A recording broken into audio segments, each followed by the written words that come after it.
Hello everyone, welcome back to my channel. इस video में हम पढ़ने वाले हैं इंडियन इकोनॉमी डेवलपमेंट का chapter number second, Indian economy 1950 to 1990। Okay, chapter number first में हमने पढ़ा हुआ था Indian economy on the eve of independence. तो बेसिकली जो हमारे टॉपिक्स थे उसमें वो थे कि ब्रिटिश रूल से पहले किस तरह की इकोनॉमी थी, किस तरह का एग्रीकल्चर था, हमारा इंडस्ट्रियल सेक्टर कैसा था, और ब्रिटिश टाइम कॉलोनियल टाइम में किस तरह का इकोनॉमी था हमारा, किस तरह की इकोनॉमी थी।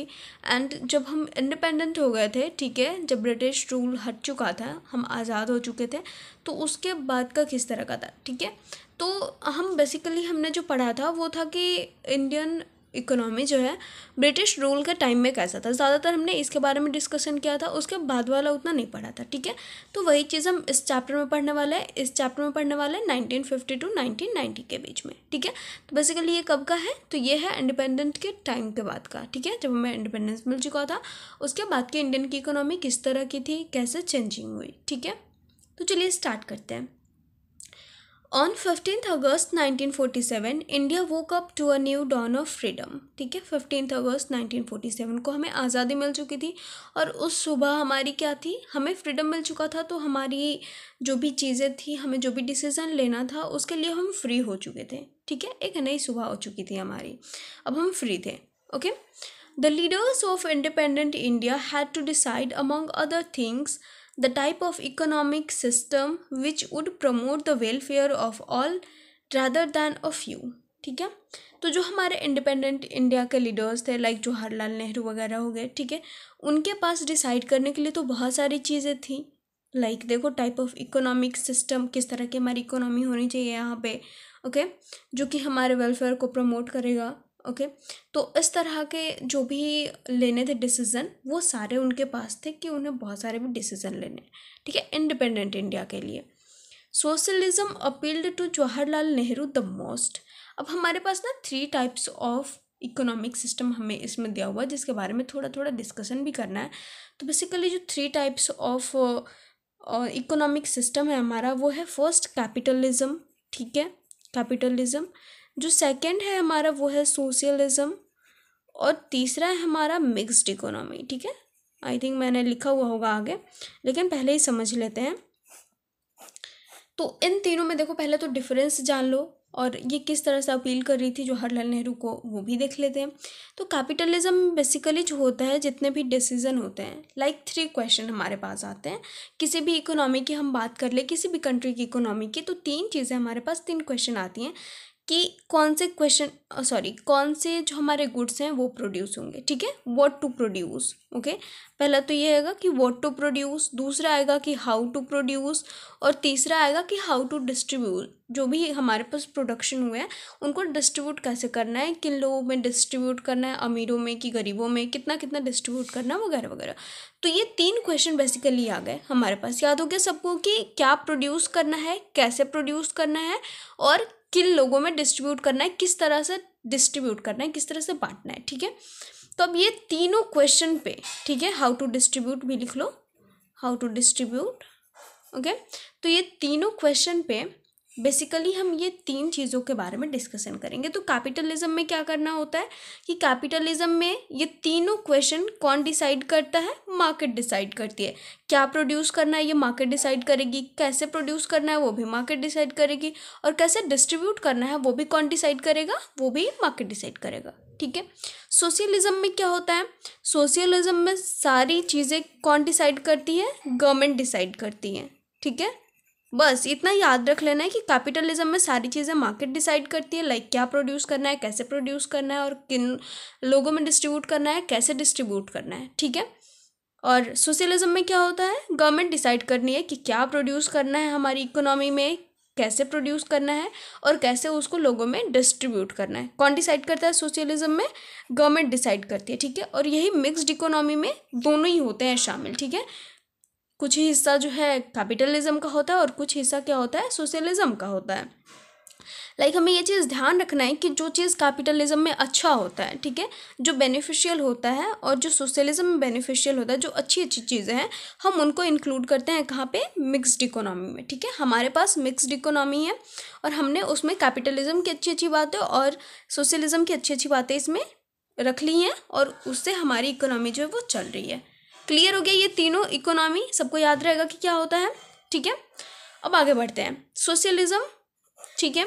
अब फर्स्ट वाला जो कैपिटलिज्म था वो तो जवाहरलाल नेहरू को बिल्कुल भी नहीं भाया, क्योंकि उसमें था कि मार्केट सारी चीज़ें डिसाइड करेंगी। अब मार्केट डिसाइड करेगी तो मार्केट तो अपने बेसिस पे करेगी ना, उसको तो फ़ायदा चाहिए हर जगह पे। तो जिन लोगों के पास पैसे होंगे, जिन लोग मतलब जो भी लोग हैं हमारे, जिस चीज़ का डिमांड ज़्यादा करेंगे, ठीक है। जैसे कि लोग जो है वो कपड़े का डिमांड ज़्यादा कर रहे हैं, ठीक है। कपड़े का छोड़ो, कपड़े का डिमांड तो जो गरीब लोग हैं वो ज़्यादा करेंगे, क्योंकि अमीर तो खरीद ही लेंगे। अब जो बड़े बड़े लोग हैं वो कार का डिमांड कर रहे हैं, ठीक है। अब कार का डिमांड जो है वो 6 लोग कर रहे हैं, ठीक है। और जो कपड़ा है उसका डिमांड 2 लोग कर रहे हैं, ठीक है।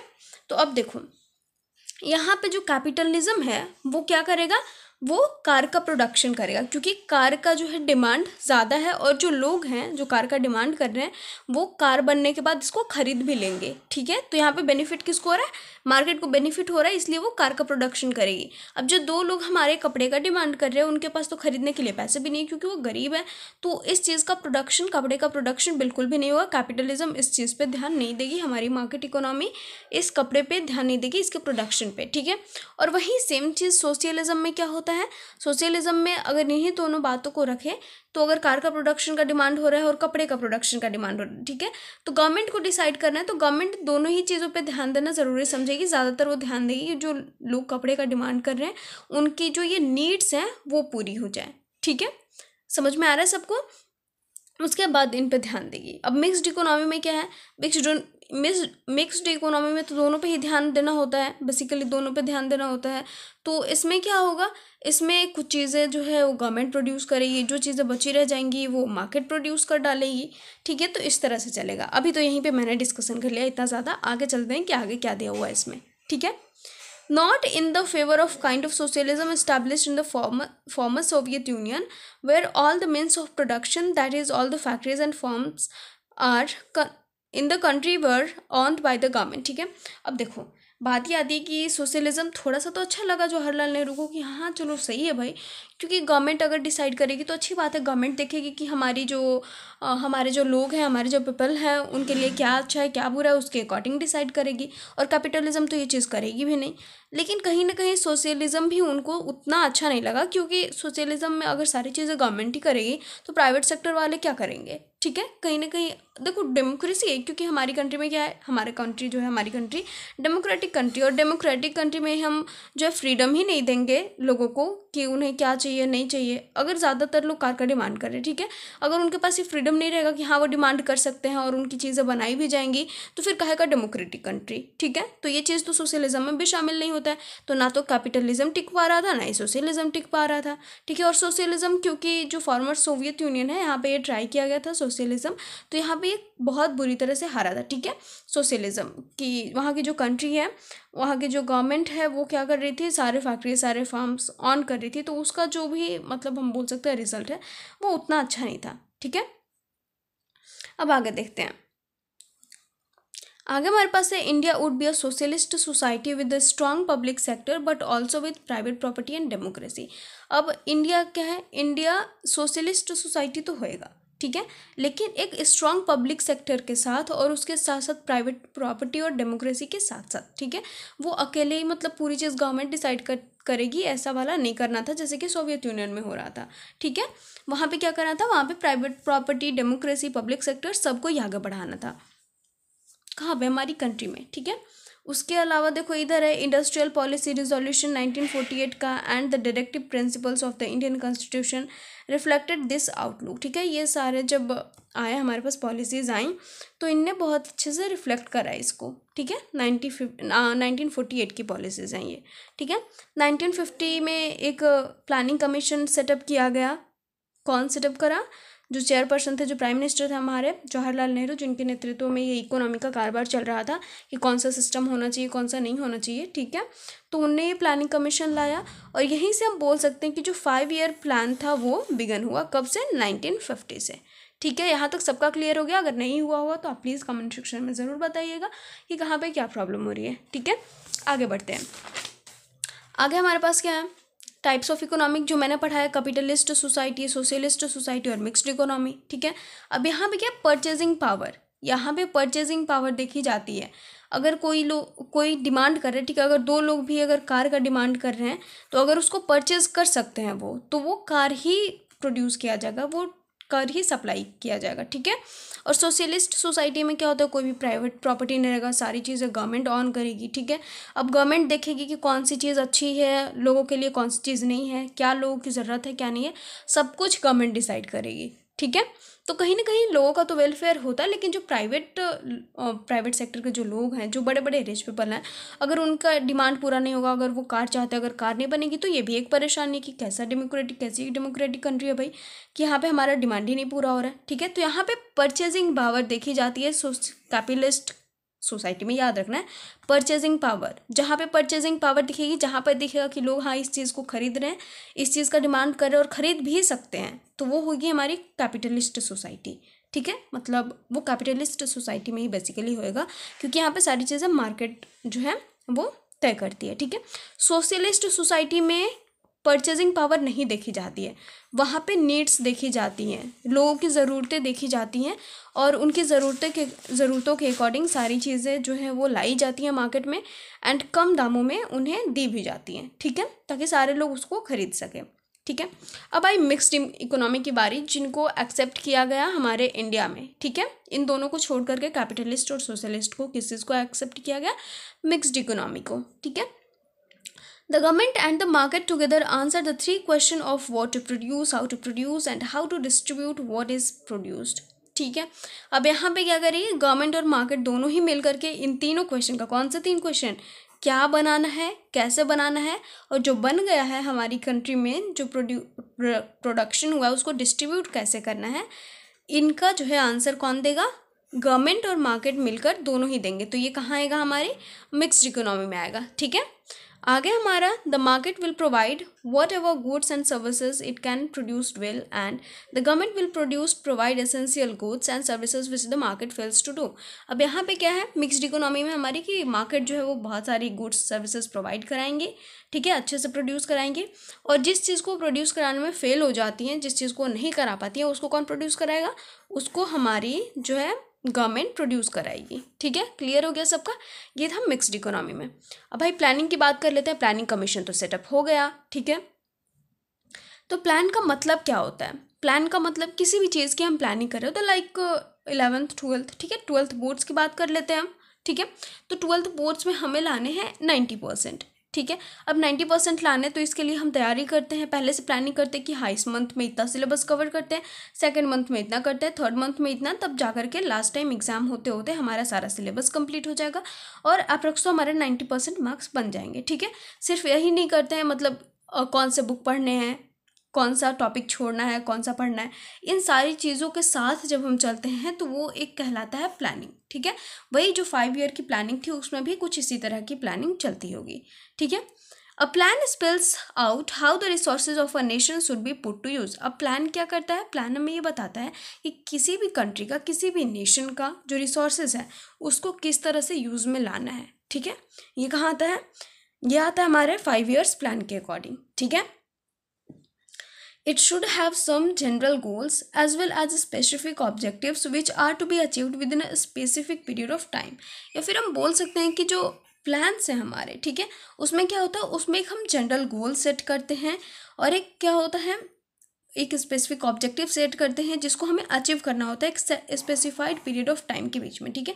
हमने ये सेट कर लिया कि हाँ हमें 1 साल के अंदर ही 12th पास करके 90% लाने हैं, अगले साल भी 12th का एग्जाम नहीं देना, तो ड्यूरेशन ऑफ टाइम कितना है, 1 ईयर का है ना।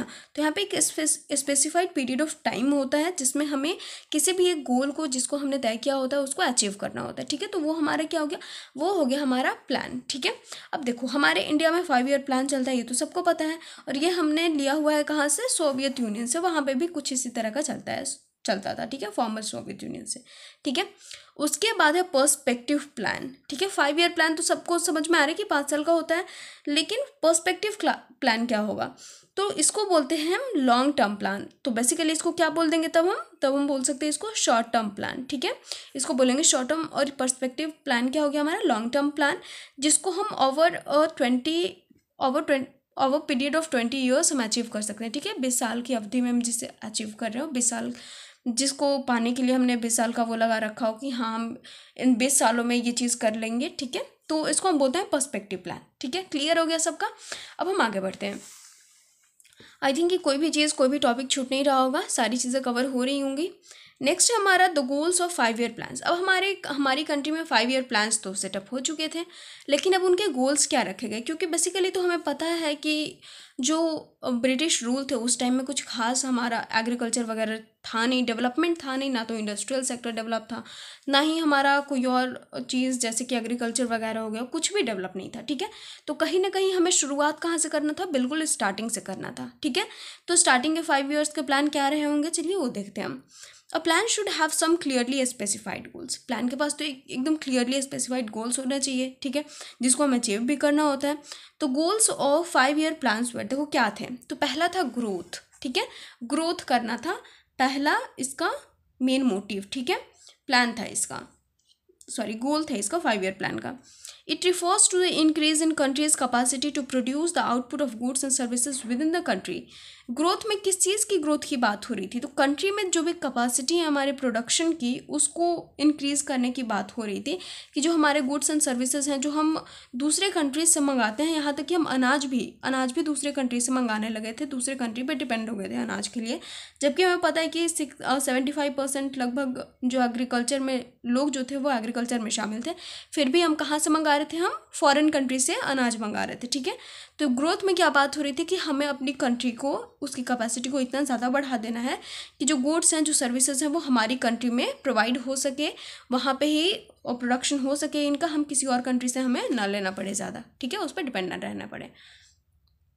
अब उससे क्या होता, अगर ग्रोथ होता इस प्रोडक्शन का, ठीक है, गुड्स एंड सर्विसेज हम अपनी कंट्री में अच्छे से प्रोडक्शन करते हैं इसका, तो क्या होता, जीडीपी इंक्रीज करता हमारा, ठीक है, gross domestic product of a country is derive from different sector of the economy. अब जीडीपी मैक्रो इकोनॉमिक्स में आपने पढ़ा हुआ होगा कि क्या होता है, जितनी भी हमारी कंट्री में जितना भी प्रोडक्शन हुआ, जो हमारे एक्सपोर्ट इंपोर्ट सारी चीज़ों को ऐड करके हम जीडीपी निकालते हैं कि ओवरऑल जीडीपी क्या रहा हमारा, ठीक है। तो सारे सेक्टर्स ऑफ इकोनॉमी को हम इसमें ऐड करते हैं, ठीक है, वहाँ से हमें कितना क्या हुआ। आगे हमारे पास एग्रीकल्चर सेक्टर, इंडस्ट्रियल सेक्टर और सर्विस सेक्टर। अब देखो सेक्टर्स तो हमारे पास बेसिकली 3 ही थे। अब इसको बोल सकते हो प्राइमरी, इसको सेकेंडरी और इसको टर्सरी, ये भी बोल सकते हो आप, ठीक है। तो इन तीनों में ही हमें ग्रोथ करना था, एग्रीकल्चर सेक्टर में करना था, इंडस्ट्रियल में करना था और सर्विस सेक्टर में भी करना था, ठीक है। आगे हम पढ़ेंगे कि इसमें किस तरह से जो है वो डेवलपमेंट हुआ, ठीक है। इनके लिए जो भी हमारे थे, बोल सकते हैं लीडर्स, उन्होंने क्या क्या करा इन तीनों सेक्टर को डेवलप करने के लिए, ठीक है। अब जो दूसरा गोल था वो क्या था, वो था मॉडर्नाइजेशन का, मॉडर्नाइजेशन करना था। तो मॉडर्नाइजेशन का मतलब क्या होता है, adoption of new technology is called modernisation. मतलब हमारे पास बहुत ही ज़्यादा ओल्ड टेक्नोलॉजी थी। हमने पढ़ा हुआ है कि जमींदारी सिस्टम पढ़ा ना हमने पिछले वाले वीडियो में, मतलब हमारे जो चैप्टर नंबर 1 था उसमें पता चला कि जो हमारे ब्रिटिश रूलर्स थे उन्होंने क्या करा था, जमींदारों को लगा रखा था कि आप जो है वो छोटे छोटे फार्मर्स से काम करवाओ और उनसे जो है वो कर वसूलो, ठीक है। और जमींदार क्या करते थे, कोई भी टेक्नोलॉजी, कोई भी डेवलपमेंट नहीं करते थे, ठीक है। तो मॉडर्नाइजेशन में क्या करना था, हमें नई नई टेक्नोलॉजी को अडॉप्ट करना था जिससे कि हमारा जो है सारा सेक्टर डेवलप हो, ठीक है। अब एक चीज़ और रखना है याद कि मॉडर्नाइजेशन में सिर्फ नई टेक्नोलॉजी को ही नहीं डेवलप करना था, बल्कि जो नई नई सोसाइटी में जो हमारी बहुत पहले से चलती आ रही है पुरानी प्रथाएं, जो भी ये बोल सकते हैं हम, उन सबको भी तोड़ना था। मतलब बोल सकते हैं कि लड़कियों को पहले घर में रहना होता था, घर के काम करने होते थे, अब उनको भी बाहर जाने दिया जाए, इस तरह की जो चीज़ें हैं वो अडॉप्ट की जाए कि वो भी बाहर जाकर काम कर सके, ठीक है। तो मॉडर्नाइजेशन में ये चीज़ भी शामिल होती है। अब देखो, does not refer only to use of new technology. ये चीज़ मैंने बताया कि वो सिर्फ न्यू टेक्नोलॉजी की बात नहीं हो रही, सिर्फ हमें उससे अडॉप्ट नहीं करना, but also to change in social outlook. हमें सोशल आउटलुक में भी चेंज करना था मॉडर्नाइजेशन में, जैसे कि recognition that women should have the same right as men, कि जो औरतें हैं, जो वुमेन्स हैं, उनके पास भी सेम राइट होने चाहिए जैसे कि मेन के पास होते हैं, ठीक है। तो इन सब में भी हमें चेंजेस करने थे, पहले से जो भी हमारी चलती आ रही हैं उनको भी ख़त्म करना था, ठीक है, मॉडर्नाइजेशन को अडॉप्ट करके, ठीक है। A modern society make use of the talent of women in the work place, ठीक है। अब मॉडर्न सोसाइटी बनेगी तो जो वुमेन होती है, क्योंकि वो सिर्फ घर का ही काम नहीं बल्कि बाहर का भी काम बहुत अच्छे से कर सकती हैं, ठीक है। तो उनके पास भी क्या है, उनके पास टैलेंट है, तो वो अपना टैलेंट वर्क प्लेस पे दिखा सकते हैं। किसकी वजह से? मॉडर्नाइजेशन की वजह से। इसमें सिर्फ न्यू टेक्नोलॉजी को अडॉप्ट नहीं करना हमें, बल्कि अपने सोसाइटी में भी चेंजेस लाने हैं। क्लियर हो गया सबका? आगे बढ़ते हैं हम। आगे हमारे पास जो तीसरा गोल है 5 ईयर प्लान का, वो क्या है? तो देखो, वो है हमारे पास सेल्फ रिलायंस। अब भाई हमने क्या कर रखा है, ग्रोथ करने का देख लिया कि हमें प्रोडक्शन करने हैं अपनी ही कंट्री में, ठीक है, ज़्यादातर नहीं डिपेंड रहना है दूसरों पे, ठीक है। अब तीसरा भाई है कि खुद से हमें करना है सारी चीज़ें, हमें डिपेंड नहीं रहना है, सेल्फ रिलायंस होना है। तो ग्रोथ करेंगे, मॉडर्नाइजेशन करेंगे, तो पहले से तो हमारे पास कोई चीज़ है नहीं अवेलेबल, तो अगर हमें मॉडर्नाइजेशन करना हो तो कहीं ऐसा ना हो कि सारी की सारी टेक्नोलॉजी हम चाइना से मंगा ले रहे हैं, जापान से मंगा ले रहे हैं, तो वो तो हम सेल्फ रिलायंस फिर बचेंगे नहीं। हमें क्या करना है, हमें सबको इक्वल में लेकर के चलना है, ठीक है। हमें ऐसा नहीं करना है कि हमें सेल्फ रिलायंस भी होना और हम चीज़ें भी बाहर से मंगा रहे हैं, तो कहीं ना कहीं हमें खुद की कंट्री में डेवलप करना पड़ेगा। जो फर्स्ट सेवन 5 ईयर प्लान्स था, उसने सेल्फ रिलायंस को ज़्यादा इंपॉर्टेंस दिया था, ठीक है। उसमें क्या था, means avoiding imports of those goods which could be produce in India itself. जो चीज़ें इंडिया में प्रोड्यूस हो सकती हैं, हमें उसे क्या करना था, उसके इम्पोर्ट को अवॉइड करना था, हमें उसे बाहर से नहीं मंगाना था, ठीक है। जैसे कि एग्रीकल्चर हमारी कंट्री में बहुत अच्छे से हो सकती है और फिर भी हम फूड के लिए दूसरी कंट्री पर डिपेंडेंट थे, तो ऐसा बिल्कुल भी नहीं करना है। जो चीज़ हम अपनी कंट्री में डेवलप कर सकते हैं, प्रोड्यूस कर सकते हैं, उसे हमें अपनी कंट्री में प्रोड्यूस करना था, ठीक है। तब हम जाकर के सेल्फ रिलायंस कहलाते हैं। Okay, to reduce our dependence on foreign countries specially for food. देखो, स्पेशली हमें किस चीज़ के लिए हम डिपेंड हो गए थे, फूड के लिए भी डिपेंड हो गए थे, तो हमें ये जो डिपेंडेंसी थी वो ख़त्म करनी थी फॉरेन कंट्री से, इसे रिड्यूस करनी थी, ठीक है। उसके बाद है इक्विटी। इक्विटी भी चौथा गोल है किस चीज़ का, हमारे 5 ईयर प्लान का, ठीक है। Every Indian should be able to meet his or her basic needs such as food, a decent house, education and health care, and inequality in the distribution of wealth should be reduced, ठीक है। अब देखो, हमने modernisation करा दी है, ठीक है। अब मॉडर्नाइजेशन में हमने पढ़ा कि नई नई टेक्नोलॉजी आएंगी, नई नई तकनीकें आएंगी, तो नई नई टेक्नोलॉजी को कौन बाई कर सकता है, कौन खरीद सकता है उसे? जिन लोगों के पास पैसे हो। तो अब कहीं ऐसा ना हो जाए कि जिन लोगों के पास पैसे हैं वो उसको खरीद रहे हैं, जो गरीब है वो गरीब के गरीब ही रह गए। इक्वलिटी की तो बिल्कुल भी बात नहीं हो रही है, तो ऐसे तो डेवलप नहीं होगी भाई कंट्री, ठीक है। तो यहाँ पे इक्वलिटी की बात हो रही है कि जितने भी इंडियंस हैं वो सारे ही बेसिक नीड्स को पूरे करना चाहिए। जो भी उनके नीड्स हैं, उनकी जो बेसिक ज़रूरतें हैं वो सारी पूरी होना चाहिए। जैसे कि उनको भोजन जो है वो मिलना चाहिए पूरी तरह से, हाउस होना चाहिए उनके पास, एजुकेशन फैसिलिटीज़ होनी चाहिए, हेल्थ केयर होना चाहिए, ठीक है। तो ये सारी चीज़ें जो है उन्हें भी मिलनी चाहिए, जैसे कि अमीरों को मिल रही थी, अमीरों के पास तो पहले से ही थी, ठीक है। तो ये भी होना चाहिए। तो ये 4 चीज़ें, 4 गोल रखे गए किसमें, 5 ईयर प्लान में, ठीक है। अब हम पढ़ेंगे एग्रीकल्चर में किस तरह से चेंजिंग की गई, क्योंकि एग्रीकल्चर का तो भाई बहुत बुरा हाल था कॉलोनियल रूल में। तो अब कॉलोनियल रूल के बाद, ब्रिटिश रूल के बाद क्या चेंजेस हुए देखते हैं। सबसे पहले देखो लैंड रिफॉर्म। देखो, लैंड रिफॉर्म्स किए गए एग्रीकल्चर के लिए। अब लैंड रिफॉर्म क्या होता है, refer to change in ownership of land holdings. Land holdings की जो ऑनरशिप थी उसको चेंज करने को ये रिफ़र करता है। तो उसको हम किस तरह से चेंज कर रहे थे, देखो, बड़े बड़े फील्ड्स, बड़े बड़े खेत जो है वो ज़मींदारों के नाम थे, ठीक है। इसको ज़मींदार ऑन करते थे और ये काम नहीं करते थे, सिर्फ ये ऑनर होते थे इस लैंड के, और काम कौन करते थे, ये पीजेंट करते थे, जो फार्मर्स होते थे, ठीक है, वो करते थे इन पे काम, और उन्हें फ़ायदा बिल्कुल भी नहीं होता था। यहाँ तक कि ज़मींदार इसमें कोई भी टेक्नोलॉजी लगा करके कुछ भी यहाँ पे डेवलप नहीं करते थे, ठीक है। उन्हें क्या चाहिए था, उन्हें बस यहाँ से पैसे चाहिए थे, बस पीजेंट्स वो कहीं से भी ला करके दें, ठीक है। तो अब ये ऑनरशिप ख़त्म करना था, यहाँ पे करना था कि जो ज़मींदार इतना बड़ा लैंड ऑन कर रहे हैं वो ना करें, जो कि पुअर पीपल्स हैं उनके पास भी उनका अपना खेत हो, क्योंकि भाई पुअर पीपल को फ़ायदा हो नहीं रहा था। तो फ़ायदा हो नहीं रहा था तो वो भी उतने अच्छे से काम नहीं कर रहे थे खेत में, तो काम नहीं करेंगे तो ग्रो कैसे करेगी जीडीपी पूरे कंट्री की, ठीक है। तो अब सरकार ने क्या सोचा, गवर्नमेंट ने क्या सोचा कि जो हमारा खेत है, हमारे पास बड़ी बड़ी फील्ड्स हैं, उनको हम डिस्ट्रीब्यूट करते हैं, छोटे छोटे जो पीजेंट्स हैं उनको, उनके नाम अब हम करते हैं, ठीक है। जो ज़मींदार हैं, मतलब एक होता है ना, जैसे कि एक रख दिया गया, ठीक है, कि इतने एकड़ जो है 20 एकड़ 40 एकड़, या बोल सकते हैं 40 बीघा 20 बीघा 30 बीघा, ऐसे करके एक मतलब रख दिया गया कि हाँ 40 या 50, बस 50 बीघे ही ज़मींदार रख सकते हैं, बाकी का जो जो लैंड है वो गवर्नमेंट के नाम होएगी और गवर्नमेंट इसको क्या करेगी, इसको जो बाकी के छोटे छोटे फार्मर्स होंगे उनके नाम कर देगी, ठीक है, सबको बराबर बराबर बांट देगी। तो ये चीज़ भी है ना, हम आगे पढ़ेंगे कि ये चीज़ भी हर जगह पे काम नहीं करी। ये वेस्ट बंगाल आई थिंक और केरला, यही दो स्टेट्स हैं जहाँ पे ये जो पॉलिसी है, गवर्नमेंट की पॉलिसी है जो लैंड रिफॉर्म वाली, कि ऑनर को चेंज करना है, ठीक है, मतलब बंटवारा जो है इक्वल में करना है, तो ये हर जगह पे काम नहीं कर पाई, ठीक है। काम क्यों नहीं कर पाई वो भी हम देख लेते हैं। जैसे कि ज़मींदार हो गए, ठीक है, अब इनको जैसे ही पता चला कि हम इससे ज़्यादा, इस लिमिट से ज़्यादा अपने पास ज़मीन नहीं रख सकते, तो इनने क्या करा, एक इंडिविजुअल के पास इतना ही ज़मीन होना चाहिए, ठीक है, जैसे 40 बीघे होना चाहिए, 50 मान लो 50 बीघे होना चाहिए, ठीक है। अब पता नहीं कितना रखा गया था, ये तो अभी इसमें नहीं दिया हुआ है, ठीक है, तो 50 बीघे रखने चाहिए, ठीक है। ज़मींदार भी एक इंडिविजुअल इंसान है। अब उसने क्या करा, जब उसे पता चला कि इंडिविजुअल के पास सिर्फ इतने ही रखने हैं, तो अब उसके पास ये जो बाकी का खेत था वो तो उसको देने पड़ जाएंगे टीलर्स को, जो उसके पास काम करते थे खेतों में, उनको देने पड़ जाएंगे, ठीक है, वो या फिर गवर्नमेंट के नाम हो जाएगी।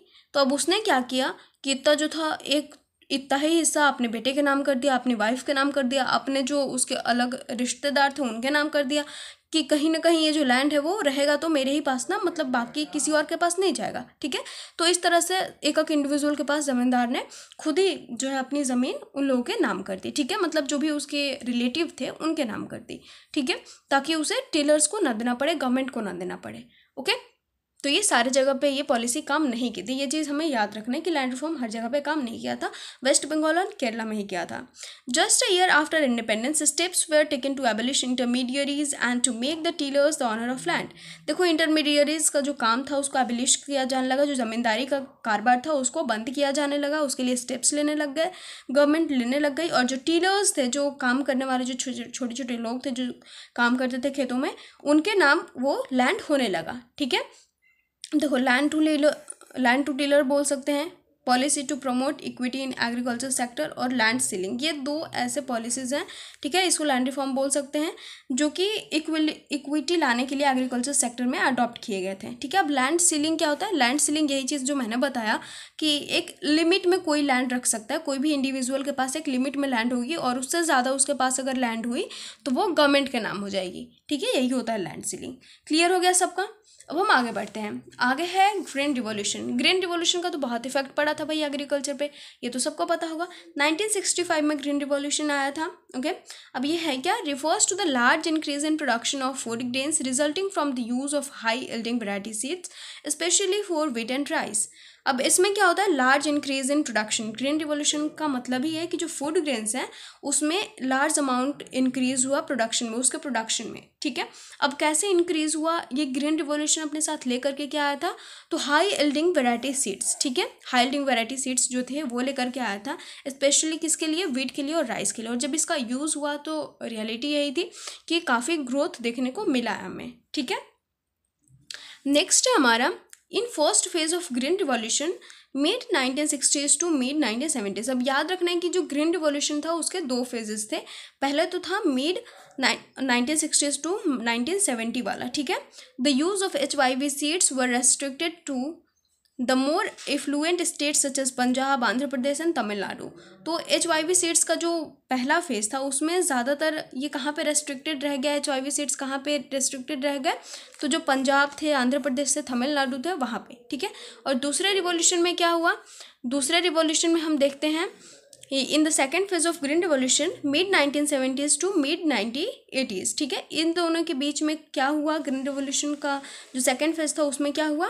तो the HYV seeds technology spread to a large number of states and benefited more variety of crops. तो ये जो ड्यूरेशन ऑफ टाइम था इसमें बहुत सारे लोगों को फ़ायदा हुआ, बहुत सारे स्टेट्स में फ़ायदा हुआ। पहले फेज़ में तो यही हुआ था, सिर्फ पंजाब, आंध्र प्रदेश एंड तमिलनाडु में। सेकेंड फेज़ में काफ़ी सारे लोगों को हुआ, ठीक है। लेकिन अब भाई बात आती है, देखो कि HYV सीड्स लाने से सिर्फ नहीं होगा, ठीक है। इसमें बहुत सारे प्रॉब्लम्स देखने को मिल गए, क्योंकि छोटे छोटे लोग तो इसको खरीद नहीं सकते, HYV सीड्स को नहीं खरीद सकते। अब HYV सीड्स है तो उसको जो है एक लिमिट अमाउंट में पानी भी चाहिए, मतलब एक पानी चाहिए, ठीक है, सरप्लस अमाउंट ऑफ वाटर चाहिए, फर्टिलाइज़र चाहिए, फिर पेस्टिसाइड्स चाहिए, ठीक है। अगर ये सारी चीज़ें नहीं होंगी तो HYV सीड्स भी काम नहीं करेगा, ठीक है। तो इस तरह से बहुत सारी चीज़ों की और भी ज़रूरत पड़ी ग्रीन रिवॉल्यूशन के टाइम में, ठीक है। अब देखो मार्केट सरप्लस क्या होता है। अब देखो जो लोग थे HYV सीड्स को उन्होंने खरीद भी लिया, लगा भी दिया, और जो भी टेक्नोलॉजी थी, जो भी फर्टिलाइजर्स थे, पेस्टिसाइड्स थे, उसको यूज़ भी कर लिया।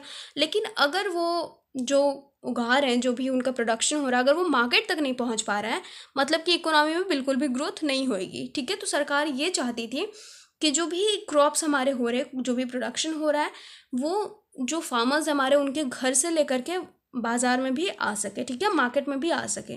ठीक है। तो मार्केट सरप्लस क्या होता है? The portion of agriculture produced which is sold in the market by the farmers is called market surplus. ठीक है। जो एग्रीकल्चर का पोर्शन है, जो प्रोड्यूस करते हैं, फार्मर प्रोड्यूस करते हैं, अगर वो उसको सोल्ड कर रहे हैं मार्केट में, तब हम उसे कहेंगे मार्केट सरप्लस। ठीक है। अब रिस्क क्या थे वो देख लेते हैं हम कि ग्रीन रिवॉल्यूशन का रिस्क था क्या आखिर। It would increase the disparities between small and big farmers. अब स्मॉल और बिग फार्मर्स जो थे, दोनों को तो लैंड मिल चुके थे, लेकिन दोनों में बहुत ज़्यादा डिफरेंस आ गया। कैसे आया? जो HYV सीड्स थे वो काफ़ी महंगे होंगे। ठीक है। तो उनको तो बिग फार्मर्स खरीद सकेंगे। जो अब HYV सीड्स के लिए फर्टिलाइजर चाहिए, पेस्टिसाइड्स चाहिए, वो भी कौन खरीद सकेगा? फार्मर खरीद सकेंगे। स्मॉल फार्मर तो ये नहीं कर सकते हैं। ठीक है। तो दोनों के बीच में डिफरेंस आया ना, तो स्मॉल ही रह जाएंगे स्मॉल फार्मर, और बड़े फार्मर जो होंगे वो और ज़्यादा ग्रो कर जाएंगे। ठीक है। तो अब इसके लिए भी गवर्नमेंट ने तरीका निकाला। ठीक है। तकनीक निकाली।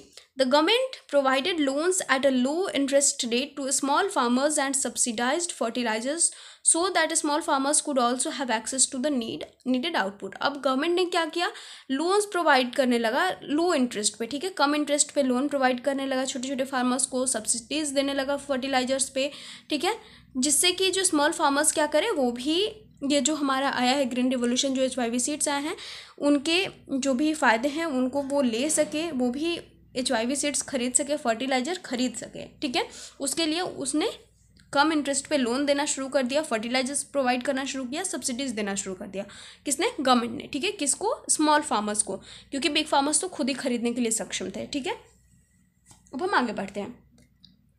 तो ये इस रिस्क से निकलने का एक तरीका निकाला गवर्नमेंट ने। आगे हमारे पास क्या है? आगे हमारे पास है डिबेट्स। अब भाई देखो, सब्सिडीज़ जो मिल रही थी छोटे छोटे फार्मर्स को, उसको लेकर के डिबेट्स आने लगे। अब डिबेट्स कैसे होंगे? या तो होंगे कि सब्सिडीज़ प्रोवाइड ही नहीं कराओ अब, या फिर होंगे कि नहीं सब्सिडीज़ प्रोवाइड होनी चाहिए। तो देखते हैं कि क्या कौन जो इकोनॉमिस्ट थे वो क्या कह रहे थे। Some economist believe that once the technology is found profitable and is widely adopted, subsidies should be phased out since their purpose has been solved. ठीक है। तो कुछ इकोनॉमिस्ट थे, उनका बिलीव था कि अगर टेक्नोलॉजी जो है प्रॉफिटेबल फाउंड हो चुकी है, अगर अडॉप्ट कर ली जा चुकी है, तो अब सब्सिडीज़ देना नहीं चाहिए। ठीक है। मतलब अब सब्सिडीज़ बंद करना चाहिए। ठीक है। क्योंकि अब तो लोगों को पता चल चुका है कि हाँ, ये जो हमारे बीज हैं काफ़ी अच्छी है हमारे लिए, हमें बहुत ज़्यादा इससे बेनिफिट हो रहा है, तो अब सब्सिडीज़ नहीं मिलनी चाहिए। ठीक है। On the other hand some believe that the government should continue with the agriculture subsidies because farming in India continues to be a risky business. लेकिन दूसरे जो हमारे इकोनॉमिस्ट हैं, उनका ये कहना था कि नहीं, जो एग्रीकल्चर सब्सिडीज़ हैं, जो फर्टिलाइजर सब्सिडीज़ थी, उनको देनी चाहिए, क्योंकि जो इंडिया में फार्मिंग है वो बहुत ज़्यादा रिस्की बिजनेस है, इसलिए जो हमारी गवर्नमेंट है उसको सब्सिडीज़ देनी चाहिए। ठीक है। ये दो चीज़ें चल रही थी। अब देखो आगे क्या होता है। These experts argue that if subsidies are largely benefiting the fertilizer industry and big farmers, the correct policy is not to abolish subsidies but to take steps to ensure that only the poor farmers enjoy the benefits. अब देखो बात हो रही है कि subsidies जिसको भी ज़रूरत पड़ती थी लोन की, जिसको भी ज़रूरत पड़ती थी बाकी चीज़ों की, तो वो गवर्नमेंट से मिल जाती थी। ठीक है। कम इंटरेस्ट पे। ओके। तो अब यहाँ पे कुछ एक्सपर्ट्स ऐसे थे, कुछ इकोनॉमिस्ट ऐसा कह रहे थे कि अब देखो सब्सिडीज़ को एबलिश करने की ज़रूरत नहीं है। ठीक है। उसको ख़त्म कर देने की ज़रूरत नहीं है, या फिर पूरी तरह से प्रोवाइड कराने की भी ज़रूरत नहीं है। तो क्या करने की ज़रूरत है? तो ज़रूरत है कि जो हमारे स्मॉल फार्मर्स है, जो एक्चुअल में बाई करना, जो अफोर्ड नहीं कर सकते हैं HYV सीड्स खरीदना, उनके लिए जो भी ज़रूरतें हैं उनको पूरा करना, तो आप उनको प्रोवाइड करो सब्सिडीज़। और जो हमारे बड़े लोग हैं, जो बिग फार्मर्स हैं, उनको प्रोवाइड नहीं कराओ। ठीक है। जिनको जो है ज़्यादा बेनिफिट हो रहा है बड़े बड़े फार्मर्स को, तो उनको आप मत प्रोवाइड कराओ। जो छोटे छोटे लोग हैं, जो फार्मर्स हैं छोटे छोटे, उनको ही सब्सिडीज़ दो। ठीक है। नहीं तो फिर क्या होगा, ज़्यादातर जो है फ़ायदा किसको होगा? जो बड़ी बड़ी इंडस्ट्रीज़ हैं उनको ही होएगा। ठीक है। तो ये चीज़ें चल रही थी। अब देखो क्या हो गया इंडिया में 1950 और 1990 के बीच में, the proportion of GDP contributed bye agriculture decline significantly but not the population depending upon it. देखो 1950 और 1990 के बीच में जो लोग थे एग्रीकल्चर पर, जो डिपेंडेंट लोग थे, वो तो थोड़े कम हुए, ठीक है। क्या कितना हो गया कम होकर के? देखो पहले तो था 67.5%, उसके बाद कम होकर कितना हो गया 64.9%। लेकिन जो मतलब डिपेंडेंसी था पॉपुलेशन का वो फिर भी उतना कम नहीं हुआ, ठीक है। सॉरी यहाँ पे जीडीपी जो कंट्रीब्यूट किया जा रहा था एग्रीकल्चर के द्वारा वो कम हुआ था, लेकिन जो पॉपुलेशन थी वो कम नहीं हुई थी, ठीक है। पॉपुलेशन फिर भी डिपेंडेंट थी एग्रीकल्चर पे, ठीक है। अब देखो क्यों डिपेंडेंट थी एग्रीकल्चर पे, क्यों ऐसी कौन सी बात थी कि जो जीडीपी है वो एग्रीकल्चर से डिक्लाइन कर रही थी लेकिन जो लोग थे वो डिपेंडेंट थे इस पे? तो क्योंकि जो इंडस्ट्रियल सेक्टर और सर्विस सेक्टर, वहाँ पे एग्रीकल्चर में काम करने वाले लोग नहीं काम कर पा रहे थे, वो इंडस्ट्रियल सेक्टर और सर्विस सेक्टर उनको अब्जॉर्ब नहीं कर पा रही थी, ठीक है। क्योंकि एग्रीकल्चर में काम करने वाले लोग तो बेसिकली जो होंगे वो अनपढ़ ही होंगे, उतने पढ़े लिखे नहीं होंगे, ठीक है। और वो ऐसे ही मतलब काम करने वाले लोग हैं। अब सर्विस सेक्टर में तो वो काम कर नहीं पाएंगे, इंडस्ट्रियल सेक्टर में नहीं काम कर पाएंगे, इसीलिए ज़्यादातर कहाँ पर डिपेंडेंट थे वो, कहाँ पर ज़्यादातर थे इंगेज्ड एग्रीकल्चर सेक्टर में थे, ठीक है। आगे पढ़ते हैं। आगे हमारे पास क्या है? आगे पास है हमारे इंडस्ट्री एंड ट्रेड। क्या है अब ये? इंडस्ट्री के बारे में पढ़ो कि इंडस्ट्री में क्या हो गया। Provides employment which is more stable then employment in agricultural sector, ठीक है। जो एग्रीकल्चर सेक्टर में एम्प्लॉयमेंट मिलती है, जैसे कि एग्रीकल्चर में तो हमेशा सीजन के अकॉर्डिंग मिलेगी, लेकिन जो हमारी इंडस्ट्रीज थी वो ज़्यादा एम्प्लॉयमेंट प्रोवाइड कर रही थी, स्टेबल एम्प्लॉयमेंट प्रोवाइड कर रही थी, ठीक है। इंडस्ट्रीज जब लगना शुरू हुई, ठीक है। मॉडर्नाइजेशन को प्रमोट कर रही थी, नई नई तकनीकें, नई नई टेक्नोलॉजी अडॉप्ट कर रही थी, ठीक है। तो क्या कर रही थी इंडस्ट्री? ये एग्रीकल्चर से आगे है, ठीक है। अब है हमारे पास public sector and private sector in Indian industrial development. अब इंडस्ट्रियल डेवलपमेंट की बात हो रही है, इंडस्ट्रीज़ की बात हो रही है, तो उसमें पब्लिक सेक्टर प्राइवेट सेक्टर भी आएगा। देखते हैं कि इसमें क्या है। What should be the role of the government and private sector in industrial development. किस तरह के रोल प्रोवाइड किए गए हैं गवर्नमेंट के द्वारा और प्राइवेट सेक्टर के द्वारा, ठीक है। तो अब देखो कुछ चीज़ें इधर आएंगी, कुछ चीज़ें हमें ऐसी पढ़नी है जिससे हमें ये क्लियर हो जाएगा कि गवर्नमेंट किस तरह का रोल निभा रही थी उसमें इंडस्ट्रीज़ के लिए और प्राइवेट सेक्टर किस तरह से कर रहे थे, ठीक है। इंडस्ट्रियल पॉलिसी रिजोल्यूशन 1956, IPR 1956 के नाम से भी जिसको हम जानते हैं, ठीक है। 1948 वाला नहीं पढ़ना हमें, 1956 वाला इसमें दिया हुआ, ठीक है। In accordance with the goal of state controlling the commanding heights of the economy, the industrial policy resolution of 1956 was adopted. 1956 का जो रिजोल्यूशन है वो अडॉप्ट किया गया, ठीक है। अब किस बेसिस पे ये बनाया गया था?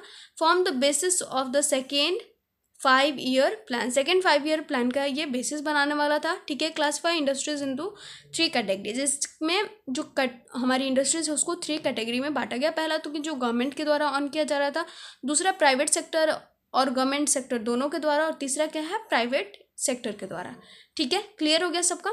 आगे बढ़ते हैं। आगे हमारे पास क्या है? लाइसेंस की ज़रूरत क्यों पड़ गई भाई? तो लाइसेंस की ज़रूरत देखो क्यों पड़ रही है। No new industries was allowed unless a license was obtained from the government. Purpose was to promote regional equality. अब देखो इसमें क्या है, कुछ इंडस्ट्रीज जैसे कि हमने पढ़ा एग्रीकल्चर में कि जो लैंड है उसको इक्वल डिस्ट्रीब्यूट किया जा रहा था। तो अब इंडस्ट्री की बात हो रही है, तो कुछ इंडस्ट्री जो है गवर्नमेंट खुद बना रही थी, ठीक है, लगा रही थी, कुछ प्राइवेट सेक्टर के साथ मिल करके, और कुछ जो है प्राइवेट सेक्टर इंडस्ट्रीज थी, ठीक है, जिसको प्राइवेट सेक्टर मतलब प्राइवेट में लोग लगा रहे थे, मतलब खुद लगा रहे थे, इंडिविजुअली लगा रहे थे, ठीक है। ये 3 चीज़ें हो गई, ये हमने पहले भी पढ़ा हुआ है 12th क्लास में, तो ये सबको पता होगा कि जो गवर्नमेंट ऑन करती है तो वो गवर्नमेंट के द्वारा हो गई, प्राइवेट सेक्टर के साथ तो कुछ लोगों के साथ मिल करके करती है, फिर प्राइवेट सेक्टर इंडिविजुअल लोग करते हैं, ठीक है। ये चीज़ तो क्लियर है। अब बात आती है कि लाइसेंस की ज़रूरत क्यों पड़ी। क्योंकि जो इंडस्ट्रीज़ थी वो भी हमें एक लिमिट में लगानी थी, ज़्यादा नहीं लगानी थी, ठीक है। क्योंकि जो बड़े लोग थे वो तो इंडस्ट्रीज़ लगा लेते, लेकिन बाकी के जो लोग थे उनको फ़ायदा नहीं होता, ठीक है। क्योंकि सरकार को ये देखना था कि प्रोडक्शन, हमारी जो इकोनॉमी थी वो मिक्स्ड इकोनॉमी थी, तो सारी जो डिसीजन थी वो लगभग सरकार लेती थी हमारी, ठीक है। तो अब उसको देखना था कि हम कितनी इंडस्ट्रीज़ लगाएंगे, कितना प्रोडक्शन करेंगे तो हमारी इकोनॉमी को फ़ायदा होगा, क्या करेंगे तो नुकसान होगा, ठीक है। तो अब नई इंडस्ट्रीज़ लगाना अलाउड नहीं था जब तक कि लाइसेंस न मिले, ठीक है। कोई भी अगर कंपनी लगाना चाहता है, कोई भी इंडस्ट्रीज़ लगाना चाहता है, तो जब तक उसको लाइसेंस ना मिले तब तक वो नहीं लगा सकता है, ठीक है। अब क्यों नहीं लगा सकता है? क्योंकि सरकार चाहती थी कि जो हमारी रीजनल इक्वालिटी है उसको प्रमोट करें। मतलब कि जो बड़े बड़े शहर थे वहाँ पे तो लोग ईजिली जो है इंडस्ट्री लगा ले रहे थे, ठीक है, वहाँ के लोगों को फ़ायदा भी हो रहा था। लेकिन जो हमारा बैकवर्ड एरिया था वहाँ पे कोई उतना नहीं लगाता इंडस्ट्री, ठीक है। तो सरकार ये चाहती थी कि ज़्यादातर लोग कहाँ जाए, रीजनल एरियाज़ में इंडस्ट्री लगाए, वहाँ के लोगों को भी रोजगार मिलेगा और वो एरिया भी डेवलप होगा, ठीक है। और ये भी जानना ज़रूरी है हमारे लिए कि जो रीजनल मतलब जो बैकवर्ड एरिया है वहाँ पे अगर कोई इंडस्ट्री लगाना चाहता है और उसके लिए लाइसेंस लेने गया तो उसको बहुत ही जल्दी मिल भी जाता था, ठीक है। अब हम आगे बढ़ते हैं।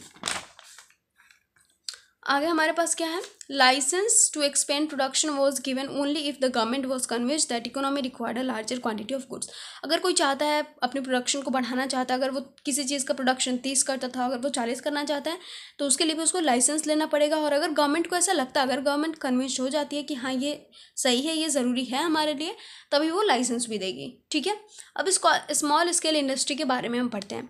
In 1955, the Village and Small Scale Industries Committee, also called the कावे कमेटी, याद रखना कि इसको हम कावे कमेटी भी बोलते हैं, किसको, स्मॉल स्केल इंडस्ट्री कमेटी को, noted the possibility of using small scale industry for promoting rural development, ठीक है। रूरल डेवलपमेंट को प्रमोट करने के लिए स्मॉल स्केल इंडस्ट्रीज़ का लगाया जाने लगा, ठीक है। आगे बढ़ते हैं हम। It is believe that small scale industry are more labour intensive therefore generate more employment. अब क्यों स्मॉल स्केल इंडस्ट्री लगाई जाने लगी जो हमारे बैकवर्ड एरिया थे वहाँ पे, क्योंकि वो लेबर इंटेंसिव होता है और वहाँ पे जो लोग हैं उनको रोजगार चाहिए, तो ज़्यादातर उन्हें रोजगार मिल पाएगा, एम्प्लॉयमेंट मिल पाएगी, ठीक है। अब 5 लोग हैं एक घर में तो पाँचों को उतने ही छोटे से खेत में काम करने की ज़रूरत नहीं है। कुछ लोग खेत में काम कर सकते हैं और कुछ लोग यहाँ पे इंडस्ट्री में भी काम कर सकते हैं, स्मॉल स्केल इंडस्ट्री में, ठीक है। आगे हमारे पास है ट्रेड पॉलिसी। इंडस्ट्री के बारे में तो हमने पढ़ लिया कि किस तरह से जो सरकार थी वो कर रही थी काम। अब ट्रेड के बारे में बात करें कि किस तरह से एक्सपोर्ट और इंपोर्ट हो रहा था, ठीक है। The industrial policy that India adopted was closely related to the trade policy. जो इंडस्ट्रियल पॉलिसी इंडिया अपना रही थी कि किस तरह से इंडस्ट्रीज को डेवलप करना है, ठीक है, वो किससे रिलेटेड था, ट्रेड पॉलिसी से रिलेटेड था, ठीक है। In the first 7 plans trade was characterised by what is commonly called an inward taking trade strategy. जो फर्स्ट 7 ईयर प्लान था हमारा उसमें ट्रेड को क्या कहा गया, इनवर्ड लुकिंग ट्रेड स्ट्रैटेजी, ठीक है, कॉल्ड इम्पोर्ट सब्सटीट्यूशन, ठीक है। उसके अलावा क्या है, एम्ड एट रिप्लेसिंग और substitution import with domestic production, ठीक है। अब यहाँ पे क्या हो रहा है कि जो हमारे इम्पोर्ट्स हो रहे थे हमारी कंट्री में दूसरे कंट्री से, ज़्यादातर हम डिपेंड हो गए थे अपने भोजन के लिए भी दूसरी कंट्रीज़ पे, तो अब क्या करना था, उसे रिमूव करना था, हमें इंपोर्ट कम करना था, ठीक है, रिप्लेस करना था उसको अपनी कंट्री में अपनी कंट्री को डेवलप करने के यहाँ पे प्रोडक्शन डेवलप करके, ठीक है। आगे है प्रोटेक्शन फ्रॉम इम्पोर्ट्स टूक 2 फॉर्म्स। देखो 2 फॉर्म्स में हम प्रोटेक्ट कर रहे थे अपनी कंट्री को, ठीक है, इंपोर्ट यहाँ पे कम करने के लिए। पहला तो है टैरिफ और दूसरा है क्यूटास। टैरिफ क्या होता है, हम टैक्स लगा रहे थे, एक टाइप का ये टैक्स होता है जिसको हम इंपोर्टेड गुड पे लगा रहे थे। अगर हम कोई चीज़ पे टैक्स कम लगा रहे थे जो दूसरे कंट्री से हमारे कंट्री में आ रही थी, तो अब हमने क्या कर दिया था, उस पर टैक्स ज़्यादा लगाना शुरू कर दिया था, इसलिए वहाँ से जो चीज़ें हैं वो कम आएंगी, ठीक है। They make imported goods more expensive and discourage there use. अब क्या कर रहे थे, उसको एक्सपेंसिव बना दे रहे थे, तो यहाँ के लोग जो पहले उसको खरीदते थे अब क्या करेंगे, अब वो उसको नहीं खरीदेंगे, बहुत कम खरीदेंगे, ठीक है, डिस्करेज करेंगे उसके यूज़ को। आगे जो दूसरा हमारा वो क्या है, वो है क्यूटाज, ठीक है।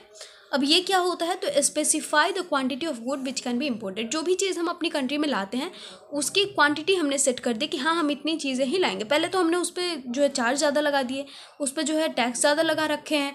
अब उसके बाद हमने उस पर क्वांटिटी भी कर दी कि हाँ हम इतने क्वांटिटी ही लाएंगे, इससे ज़्यादा नहीं लाएंगे, ठीक है। तो इससे क्या हुआ, इम्पोर्ट हमारी कंट्री में कम होने लगा, ठीक है। The policy of protection was based on the notion that industries of developing countries were not in a position to compete against the goods produced by more developed economies. अब इसके पीछे reason क्या था कि हम जो है इम्पोर्ट कम कर रहे थे, क्योंकि हमारी जो इकोनॉमी थी वो डेवलपिंग थी, अभी डेवलप्ड नहीं हुई थी, और दूसरी जो कंट्री थी वो डेवलप्ड हो चुकी थी जहाँ से हम गुड्स इम्पोर्ट कर रहे थे, ठीक है। तो जो हमारी डेवलपिंग कंट्री थी वहाँ की इकोनॉमी इस अवस्था में नहीं थी कि वो उनके साथ कम्पीट कर सके। अब यहाँ पे तो एक तो इंडस्ट्रीज अच्छी नहीं थी, और अगर हम उनके साथ कम्पीट करते, अगर वो उनको उसी तरह से आने देते हमारी कंट्री में जिस तरह से हम पहले इंपोर्ट करते थे, तो क्या होता, हमारी कंट्री में जो चीज़ें बन रही थी उनका लोग उसको जो है लोग नहीं खरीदते। जैसे कि हमारे हैंडीक्राफ्ट के साथ हुआ था, हैंडीक्राफ्ट इंडस्ट्री के साथ। जो लोग थे बाहर से, जो ब्रिटेन से जो चीज़ें ला रहे थे, वो सस्ते में हमारी कंट्री में बेच रहे थे और उन पर कोई टैरिफ भी नहीं होता था, ईजिली आ जाता था, कोई टैक्स नहीं होता था, तो लोग उसको ज़्यादा खरीदने लगे थे। ठीक है, तो हैंडीक्राफ्ट हमारा पीछे जा चुका था। तो अब जो हमारी गवर्नमेंट थी नहीं चाहती थी कि हमारे इंडस्ट्री जो है पीछे हो जाए। ठीक है, इसीलिए क्या हो गया, इम्पोर्ट उसने कम कर दिया। तो इसका मतलब है कि लोगों को अब हमारी कंट्री के गुड्स ही खरीदने पड़ेंगे। ठीक है, effect of policies on industrial development, क्या इफेक्ट पड़े इंडस्ट्रियल डेवलपमेंट पे। ठीक है, effect of policies on industrial development जो हो रहा था हमारे इंडस्ट्रियल का, उस पर किस तरह के इफेक्ट पड़े इन सारे पॉलिसीज का। The proportion of GDP contributed by the industrial sector increase in the period of 13% in 1950 to 51। देखो 1950 और 51 में 13% GDP से हमारा कहाँ पहुँच गया, 1991 में 24%, मतलब कि हमारा GDP जो है वो ग्रो किया, कंट्री का GDP। ठीक है, तो अब इससे हमें पता चल रहा है कि जो डेवलपमेंट है वो हो रहा था हमारी कंट्री में, कहीं ना कहीं डेवलपमेंट हो रहा था। No longer the industry of India was restricted to cotton, textile and jute. हमने पढ़ा था कि बेसिकली जो है ब्रिटिश रूल में, ब्रिटिश कॉलोनियल टाइम पीरियड में क्या हो रहा था, कॉटन, टेक्सटाइल और जूट इंडस्ट्रीज ही थे, वो भी एक दो, ज़्यादा नहीं थे। ठीक है, लेकिन अब हमारे पास सिर्फ यही दोनों इंडस्ट्रीज नहीं थे, उसके अलावा बहुत सारे इंडस्ट्रीज थे। ठीक है, the industrial sector became well diversified by 1990 largely due to public sector. ठीक है, जो इंडस्ट्रियल सेक्टर था हमारा वो बहुत अच्छे तरह से जो है 1990 में डाइवर्सिफाइड हुआ, और किस वजह से, पब्लिक सेक्टर की वजह से। ठीक है, गवर्नमेंट ने पब्लिक सेक्टर रखा था, प्राइवेट सेक्टर नहीं रखा था, नहीं तो फिर लोग जो है प्राइवेट अपनी इंडस्ट्री खोल देते और इंडस्ट्री खोलने के साथ साथ अपने जो बेनिफिट हैं उस पर ध्यान देते, लोगों की बेनिफिट पे बिल्कुल भी ध्यान नहीं देते, उनके नीड्स पे ध्यान नहीं देते। ठीक है, तो पब्लिक सेक्टर की वजह से ऐसा हुआ। ठीक है, तो मिलते हैं नेक्स्ट वीडियो में। ये पूरा का पूरा चैप्टर हमारा कंप्लीट हो चुका है एंड आई होप आपको समझ में भी आ गया होगा। लिंक दिया हुआ डिस्क्रिप्शन बॉक्स में इंस्टाग्राम का, आप जाकर के वहाँ से नोट्स ले सकते हो, और बाकी के जो भी चैप्टर्स हैं उनके लिए प्लेलिस्ट बना हुआ है, वहाँ से आप जाकर के चेक कर सकते हो। ठीक है, so thank you so much. अगर अच्छी लगी हो वीडियो तो please don't forget to like, comment, share and subscribe.